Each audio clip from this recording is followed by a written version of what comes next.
Salut à toi, c'est Yuzaka. Aujourd'hui on se retrouve pour une vidéo review sur le film live de Fullmetal Alchemist, sorti très récemment étant donné qu'il est sorti hier pour moi sur Netflix. Alors je l'ai regardé, j'ai beaucoup de choses à dire. La vidéo sera divisée en deux parties, une partie review sans spoil et une deuxième partie avec spoil, et pour finir il y aura une troisième partie en quelque sorte, donc elle sera divisée en trois parties, mais il y aura une partie conclusion. Alors j'ai bien envie de préciser qu'il s'agit d'une review, donc ce terme impose deux choses. Premièrement, qu'il s'agit d'un avis subjectif. Une review, c'est quelque chose c'est quelque chose de personnel, donc je vais donner mon avis par rapport au film, ce n'est pas une vérité absolue. Et secondement, ce n'est pas une critique, je n'ai pas fait d'études de cinéma, je n'ai pas analysé le film avec un carnet pendant que je le regardais.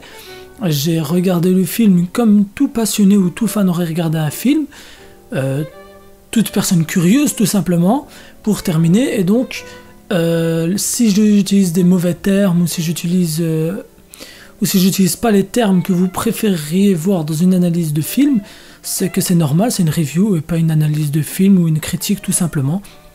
Et c'est pour ça que je fais le point sur ça dès le début de la vidéo, car ça va être très important, car je n'ai pas l'habitude de parler de films live ou de films tout court en général. J'ai plus l'habitude de parler d'animé. Ici il s'agit d'une adaptation d'un manga, donc ça reste un peu dans mon domaine au niveau de l'univers, mais voilà, moi je n'ai pas de connaissances en termes de réalisation, de scénario, etc. dans les films. Donc voilà, parenthèse terminée, on commence cette review par le côté film. Pour moi, je vais essayer de distinguer le film et l'adaptation pour plusieurs raisons. Et on va commencer donc par le film. Je trouve que c'était un très bon film en somme, déjà en termes de gestion de couleurs, de colorimétrie, etc. J'ai trouvé ça très beau. Je vais pas vous mentir, j'ai trouvé les couleurs très chaleureuses. On avait beaucoup de vert, on avait beaucoup de brun aussi qui étaient présents. Je trouve que ça renvoyait bien à l'ambiance en fait de l'anime. Les choix de mise en scène et des positionnements de caméra, etc. m'ont fait plaisir. Je trouvais que c'était des choix intéressants par rapport à ce que ça pouvait apporter. Je rentre pas dans les détails bien évidemment parce que ça sera dans la partie spoil où je rajouterai des exemples. Mais voilà, donc en somme c'était un très bon film à ce niveau-là. Il y a eu des fois où j'avais l'impression qu'il n'y avait pas des erreurs, mais des choix que je ne comprenais pas, des caméras tremblantes plutôt, des choix de position de caméra particulière, mais sinon j'ai trouvé ça fluide. Quand c'était des scènes d'action, j'ai trouvé que la caméra bougeait bien, elle était dynamique sans pour autant faire mal aux yeux ou mettre des plans inutiles. Elle suivait bien les mouvements, la chorégraphie des personnages, etc. était très bonne en somme dans les scènes en général.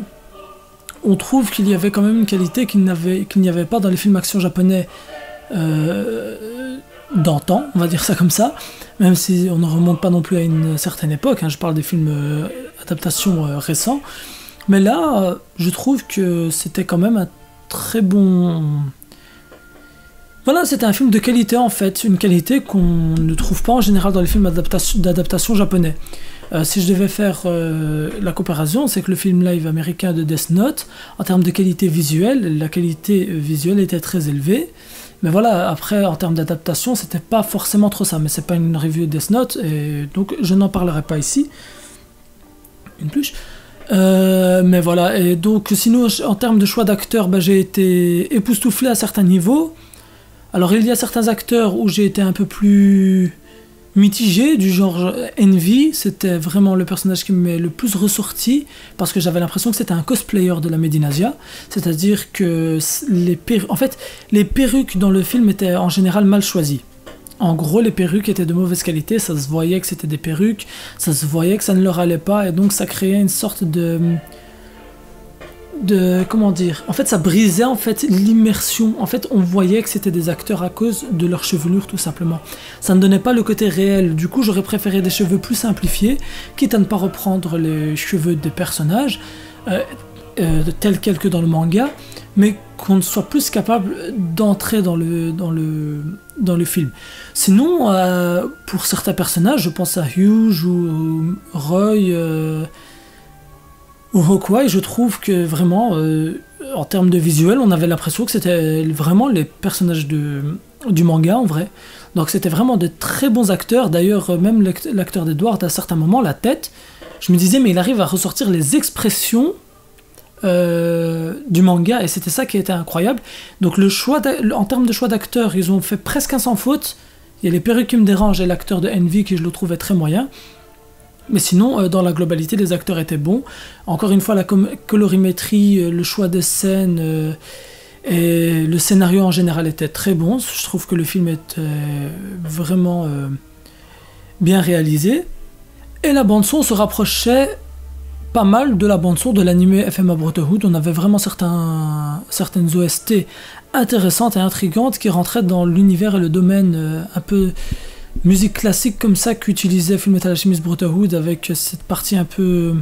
Je sais pas comment expliquer, mais voilà, j'ai vraiment très, très bien aimé. Alors bien évidemment, le film n'est pas parfait, il a certains défauts, notamment en termes d'effets spéciaux. Il y a certains effets spéciaux où on a l'impression qu'ils sont sortis des années 80. Ils sont très peu, mais voilà, on trouve qu'ils n'ont pas leur place dans ce film parce que le film est très beau. Et puis on a un effet spécial qui remonte dans des techniques d'antan. Donc ça, j'ai pas très bien compris. Sinon, voilà, c'est vraiment plus ou moins le seul défaut que j'ai trouvé en termes de film. Sinon, il y avait, Alphonse, j'en ai pas parlé parce que je sais pas quoi dire dessus, mais en termes de technologie utilisée, etc., je trouve qu'il a été vraiment très bien fait. Vraiment, le résultat était vraiment au top. Donc à ce niveau-là, il n'y a pas de souci, mais ça on le savait déjà lorsqu'on avait vu les trailers, etc. Maintenant, dans le côté adaptation, alors le côté adaptation, c'est sûrement le côté qui va le plus diviser les fans. Pourquoi ? Parce qu'en général, les fans de manga ont du mal à voir leurs œuvres adaptées en film live à cause de certains films, à cause de certaines idées, ou parce qu'ils ne veulent pas tout simplement voir les personnages de manga avec, de vraies personnes incarner ces personnages. Parce que l'on parle pas de cosplay. Le cosplay, c'est une forme d'incarnation du personnage, mais on parle vraiment d'un jeu d'acteur, de se mettre dans la peau du personnage, de refaire l'histoire en film. Et voilà, et il y a certains films qui ont on va dire, mis, et c'est tout à fait normal, les fans en général sur leur garde. On pense notamment à Dragon Ball Evolution et le film Death Note qui a énormément divisé la communauté, aussi notamment. Mais là, pour moi, dans ce film-là, je trouve qu'on est face à l'une des meilleures adaptations live en fait d'un manga depuis très longtemps. Depuis très longtemps, pourquoi ? Parce que déjà, j'ai pas envie de comparer à d'autres parce que voilà, j'ai pas regardé de film live récemment, mais c'était toujours la même chose. Les films live, en fait, à partir d'un certain moment, on a l'impression que les films japonais sont restés dans le passé, ils n'ont pas évolué en termes de qualité matériel déjà premièrement, et en termes de qualité d'acting, donc les acteurs. Et ça, c'était vraiment ce qui me posait problème. Ça m'a pas posé problème de voir des dramas coréens ou chinois, car j'ai remarqué qu'ils avaient une très bonne qualité matérielle et visuelle donc, et ils avaient de très bons acteurs. Mais les japonais, non, les japonais, ça se voit qu'ils jouent des rôles, ça se voit que c'est surfait et la qualité visuelle n'est pas top. Et donc on a l'impression qu'ils sont restés dans le passé. Maintenant, ce film live, on en a parlé dans la partie film, mais je pense que Netflix, ça fait du bien d'ailleurs à ce film live, en termes donc de qualité matérielle et de choix d'acteurs. Maintenant, en termes d'adaptation, pourquoi je trouve que c'est l'une des meilleures ? C'est parce qu'en fait, il est logique de se dire qu'une adaptation ne va pas suivre à 100% l'histoire du manga. Pourquoi ? Parce que l'adaptation serait totalement inutile. Si elle suivait à 100% l'histoire du manga, pourquoi faire une adaptation ? Le but est de faire plaisir aux fans en lui ajoutant une touche de nouveauté, qu'ils voient un peu d'un petit autre œil, sans non plus exagérer, sans changer l'histoire, l'œuvre qu'il aime tout simplement.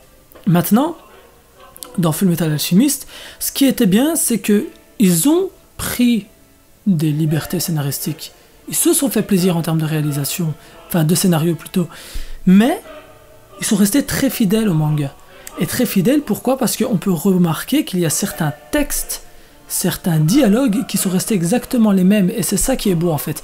On a certaines mises en scène, certaines scènes sont exactement les mêmes que dans le manga, et ces scènes donnent cette impression de manga même au niveau des expressions des personnages, enfin des acteurs, donc des personnes.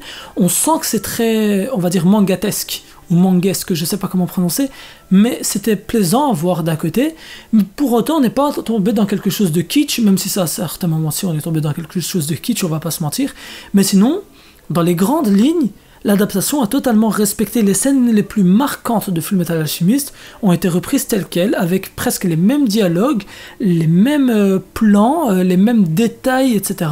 Et quand j'ai vu ça, ça m'a fait plaisir. J'étais là, ah oui, c'était vraiment comme ça dans l'anime, c'était vraiment aussi comme ça dans le manga.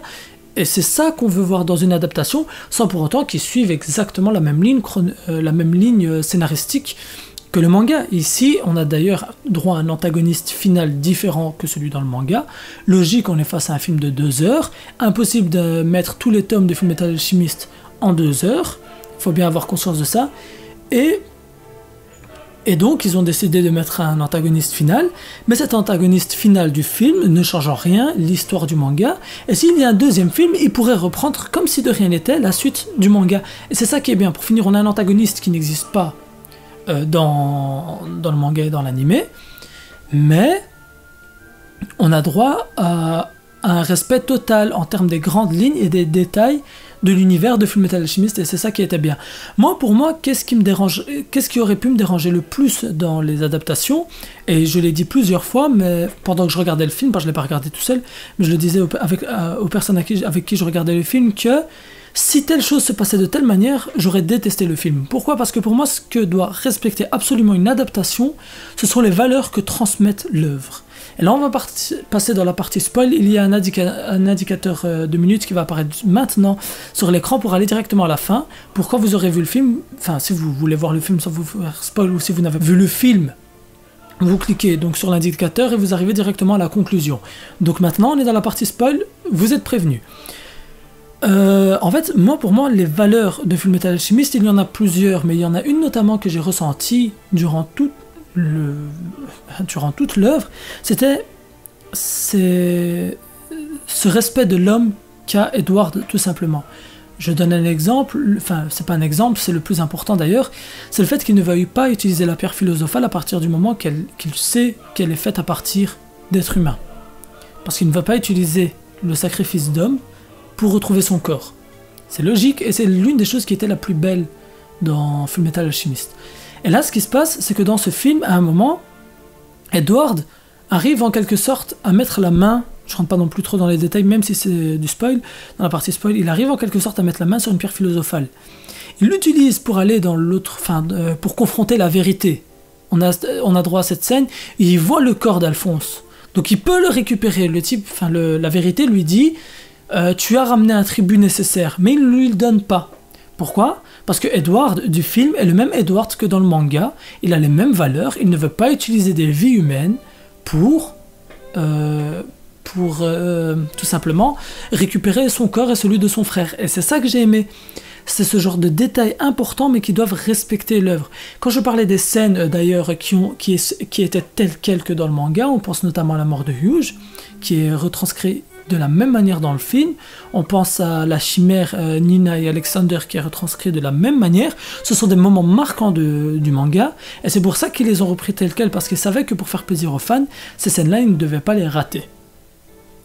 Pour les scènes où je disais qu'on avait l'impression qu'on retournait en 1980, déjà, il y avait ce mauvais jeu d'acteur d'Envy, il y avait Gluttony qui, lorsqu'il ouvrait son corps avec les alchimistes d'État dans le laboratoire numéro 5, je trouvais que c'était mal fait, j'avais l'impression que je regardais Beetlejuice.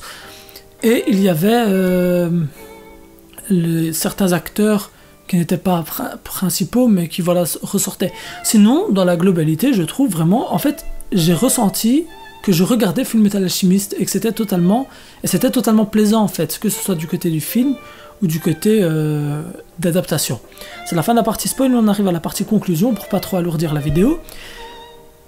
Ce que j'ai aimé en conclusion, je trouve que c'était un très bon film. Il n'était pas non plus transcendant, c'est pas le meilleur film de l'histoire, c'est peut-être la meilleure adaptation qu'on a eue et qu'on aura pendant un moment, ça c'est tout à fait possible selon moi, parce qu'encore une fois, c'est une review donc c'est un avis personnel, mais franchement j'ai aimé. Il y a certains moments où j'ai douté parce que j'avais des appréhensions comme tout le monde, à cause du fait qu'on a eu droit à des adaptations qui ont trahi les fans, et qu'en tant que fan je voulais pas être trahi encore une fois. Mais quand j'ai lancé le film, je n'avais pas d'appréhension en me disant que le film sera mauvais. J'avais peur, mais je me disais pas que le film sera mauvais. Et je pense que ça a joué énormément sur appréciation du film, étant donné que j'ai vraiment passé un très bon moment. Le seul défaut que je pourrais reprocher au film, mais hélas on ne peut pas vraiment leur reprocher ça, c'est que vu comment ils ont mis les choses en scène, vu comment ils ont réussi à bien faire les choses, à contourner les censures pour éviter de choquer les plus jeunes avec certaines scènes, notamment quand ils étaient enfants avec la transmutation humaine, etc. Je trouve que c'était très intelligent de la part du scénariste et du réalisateur de faire comme ça. Mais j'aurais aimé voir une trilogie en fait, une trilogie qui respecte, enfin qui nous fait voir toute l'histoire de Fullmetal Alchemist en film live, et pas un seul film de 2 heures qui hélas s'arrête et nous laisse une fin ouverte intéressante et intelligente. Et voilà en fait, j'aimerais voir un deuxième tout simplement. Et voilà, c'était le Zaka, j'espère que cette review t'aura plu. Bien évidemment, je répète encore une fois, mais c'était mon avis. N'hésite pas à laisser ton avis en commentaire, j'ai envie de savoir ce que vous avez pensé du film. Et voilà, on peut en débattre dans la bonne humeur dans la section commentaires. Si t'as aimé, n'oublie pas le pouce bleu, le partage et de t'abonner si ce n'est pas fait. C'était Zaka, El Psy Konguru.